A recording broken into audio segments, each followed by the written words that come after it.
Hey, what's up, guys, and welcome back to another Real Madrid preview. This is the preview to Real Madrid against Mallorca. We are in now um, the Spanish Super Cup in Saudi Arabia um, against Mallorca. Every year, obviously, this tournament is played, and it is certainly, favorable, so to say, for Real Madrid to um, win the first game. But you never know. Mallorca are a very good team. Earlier this season, it finished 1-0, if I'm not mistaken, when we played them. And they are a defensively solid team. They are currently 6th in La Liga. They are on course for European football next season, and they've been playing pretty well this season, and they got here. Obviously the Spanish Super Cup, or the Super Copa de España, you can call it either, is, if I'm not wrong, contested by the La Liga champion and La Liga runners-up, and the Super Copa, as in the Copa del Rey, champion and finalists. So Mallorca lost the final last season to Athletic Club, and they got here. Now they got to the final. It was incredible for them. They didn't win it, unfortunately for them, but they have made it here. And for once, no Atletico Madrid as well. They usually are in here. But usually it's Real Madrid, Barcelona, and Athletic Club, who are obviously here. And look, this is a trophy. This is a tournament that you travel away, you play these games, and obviously, it's a nice little trophy to have. It's a nice little addition to have. But at the end of the day, last season Real Madrid obviously won, beating Barcelona 4-1 in the final. Or was it? No, it was Atletico in the semis, and then it was Barcelona in the final. So it isn't really a tournament, a competition that people take seriously, or at least fans. Now the players, I think, look, there are some players, Mbappe, obviously, coming in, and he will want to add more to his trophy collections because he's already won the Super Cup, he's already won the Club World Cup. He can win another trophy. But I do think that it will be tough, because I think, firstly, Mallorca will be a tough game. And even if you beat Mallorca, you've got El Clasico, because Barcelona have beaten Athletic Club to get there. So it will be two very tough games across the semi-final and then the final. But I think that with the way this team is playing, it's been improving, and it's at a better state than it was maybe 2 to 3 months ago when we were losing games after games after games. So, certainly,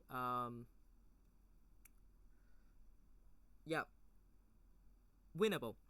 Now, if you look at Mallorca, they lost 3-0 to a team called Pontevedra in the Super Copa, Copa del Rey, sorry. They lost 3-0 away to a team that are probably in the 3rd division of Spanish football. Prior to that, they beat Getafe, they beat Girona, they lost to Celta Vigo, and then they got crushed by Barcelona, they beat Valencia. It's one of those teams that are very up and down. They win some, they lose some. They win a game, they lose the next game, then they win the next game again. So it's very inconsistent from Mallorca. So I think we have a chance to go at them. They've got a couple of good players. I think Murici, Asano, Larin, Pablo Maffeo, obviously Dani Rodriguez, Jaquinho, Sergi Dade, Omar Mascaral. Yeah, a couple of very good players in there, but you know, they are another one of those teams that are probably gonna finish mid-table. I know they are sixth. I know they are overachieving, but obviously the table this season it's been very competitive, and you know, currently they have 30 points, 9 wins.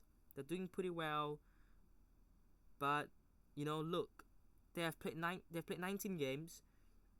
Every other team behind them have played 18. So look, Real Sociedad, Girona, Real Betis, Osasuna are 5 points behind them with a game in hand. So if all those teams or some of those teams win, they'll be 2 points behind Mallorca. And I just think that that proves that yes, they've been playing well. Yes, they've been getting the job done for themselves, but they've also been overachieving a little bit. So they'll probably end up 8th, maybe 9th, which is good, because if you ask me where I would have probably predicted them to finish, I'll probably say 15th or 16th, because yeah. So they are overachieving, they're playing well, they are very organized defensively side.